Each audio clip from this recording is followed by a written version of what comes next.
Okay, in this next set of videos we're going to take a look at the actual payment options. So the user will open the till, which will bring up the till. They'll select the items that they want, and then they'll press the pay button, and the pay button is going to bring up this form here, which is a dialog, which means I can't click anywhere until I've entered the value. And they have to choose how much they want to pay. So you can see here the total is £10, so they can choose maybe just to pay £1 here, and you can see the total reduces, and hopefully they'll clear the final amount. So let's put, say, a tenner in here, and I'll press OK. That's going to calculate the change to give, and then it's going to open up the print. Now the key thing with this is, when that event has happened, we get taken back to this form here, and we need some sort of confirmation that the sort of transaction actually occurred. So the form payment amount has to send an event back to the coffee shop so that we know that, okay, we're ready to continue, we can clear the till down. So in this set of videos we're going to look at event handling and how we can make a custom event that this form can send its data back to its parent form. So let's take a look at what we're going to do first of all.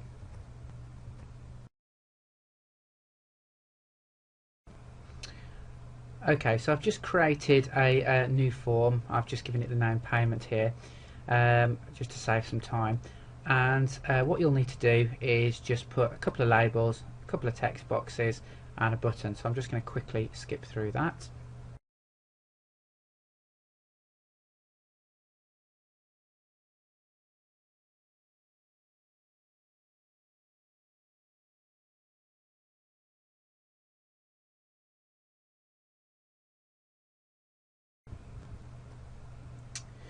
Okay, so I've got the basic form put together here. Now we're going to have to put some code into this. So the first thing I'm going to do is right click and view code.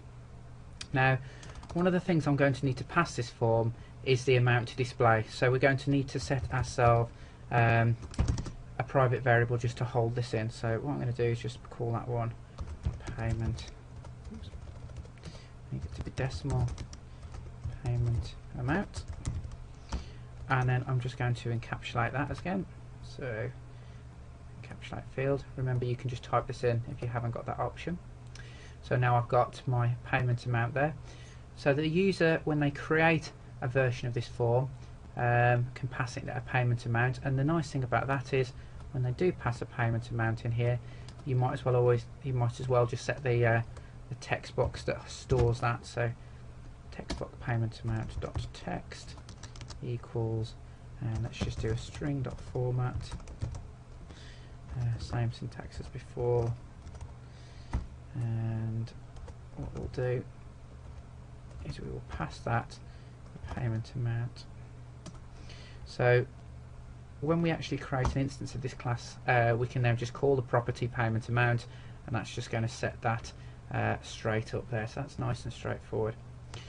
Now the next more difficult thing is to set up the event. Now the event is going to pass back a Boolean value to say yes, the payment's been made, or no, the payment hasn't been made. So you have to follow a bit of a recipe for this. First thing you need to do is make a public delegate, and this basically just gives us a signature. So what I'm going to call this is payment made event. You can give this whatever you want. That's a name that you've given it there, and it needs to follow this signature, and it's going to be an object which is going to be a sender, and we're going to make something new called payment made event args. Now that is going to be our own special class that allows us to encapsulate that true or false value. So basically, if you notice, this little bit here is the standard signature for an event. So you'll see later on when we make another event that this just matches, a standard click. So what we're going to do next is we're going to actually create the event. So we need to again say public event, and give the name of your class that you've just made here, so payment made event, and I'm just going to call mine payment made. So that's going to be the event that's now generated. So that's all looking good. Now I need to actually implement this bit of the class here, and to do that I'm going to create an inner class. So it just sits outside of the main class, but it's inside this major, well, always sits inside this namespace, but it's just basically inside the payment class. So what I'm going to do here is say public, and we're going to make it a class, and it's going to be payment made event args. Okay, so we've just made a new class, and in the same way as we usually do, we're going to make a property that can hold the boolean value. So first of all, start off with my private one. So private bool, let's just call that payment success, and let's just encapsulate that. Again, no different, you can just do this, just saves me time really. So nicely encapsulated so that we've got that ready to go. Okay, so pop that inside there. So hopefully, let's just check for any build errors, because I have a funny feeling we're going to have a couple. So let's just see what we've got going on there. We've got a couple of bracket errors. Let's just check what I've done here. You see the mistake is that I've just got the brackets here, so if I just get rid of those, let's just save that up, and let's just try and do a build of that. Yeah, so build succeeded, so that's looking good so far.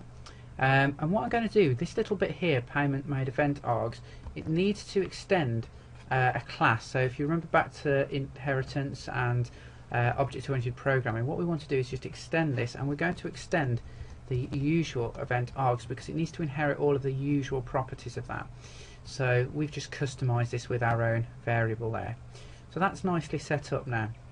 So the last thing to do is we've got our event, but what we actually need to do is use it somehow. So when we press the click button, what we want to happen here is we want to generate an event which is then going to generate another event to send back to the form. So what I'm going to do here is just say payment has been made, and this little function now, or this little method rather, is now going to generate our new custom event. So what we can do here, all we have to do is say event, so we give it our name. Look, so if we go and find it's called payment made, so payment made, and then we say what we wanted to do. Now it's expecting an object sender, so this is basically just this class, so it passes it back so we know who's called it. And then what we're going to do is make some new event args, so our own class that we just created there. So let's just pick that, and you can see I can then just pass into that our new payment has been made. So if you see, if we just have a look down here, you can see that we've got payment success.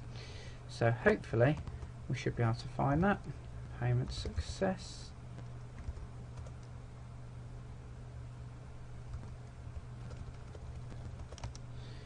And it's not oh, hang on, we haven't made a new version of it.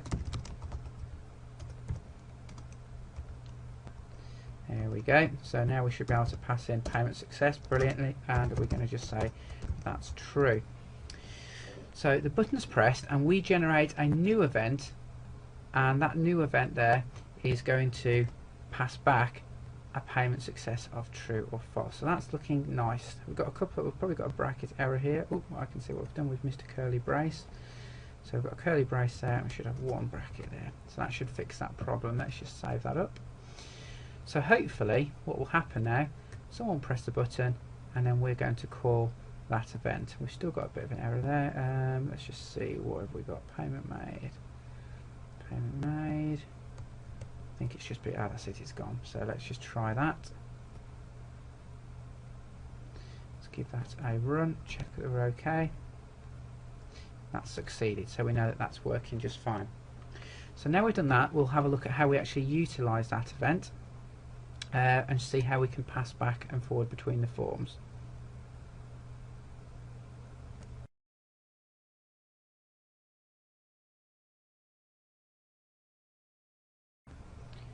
Okay, to see our event in action, what we're going to do is just going to go and get the design view of our coffee shop point of sale, and what we're going to do is we're going to go and add an event to our click. So we're just going to say payment there, just give it a name, so payment, or let's say open payment.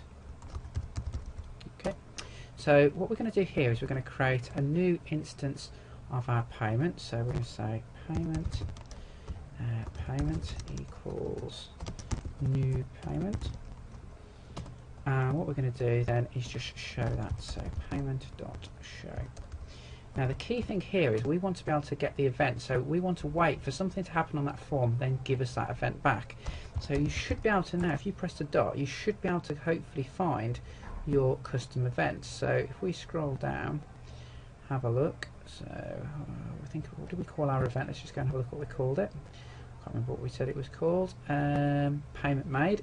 So we should be able to find that from the list. So payment made. There we go. There's the custom event. It's got the little lightning bolt there. So we can add a handler. So plus equals, and now we can handle that event. And the nice thing is here, there are our custom events E. So in here, I'm just going to display a message box now just to show you how this works. And I can just go E dot, and there's our special property that we made, payment success. So I could just pop that in there. So if the payment was successful, this is now going to say true. If it wasn't, it's going to say false. So if you just run that through, let's hope we've got no bugs. Open the till, press the pay button, up pops our payment form. You can wait a bit now, but if we press the button, you can see that true appears. Likewise, if I go back into my payment here, I could have equally have said, instead of passing true here, false. And of course I can adjust this by code, so if I just play that again, you can see now, if I run it, press my pay button, payment made, it says false. So the good thing is here, I can now encapsulate all that up with a simple if statement, so I can say here, if something hasn't worked correctly, the payment will be false.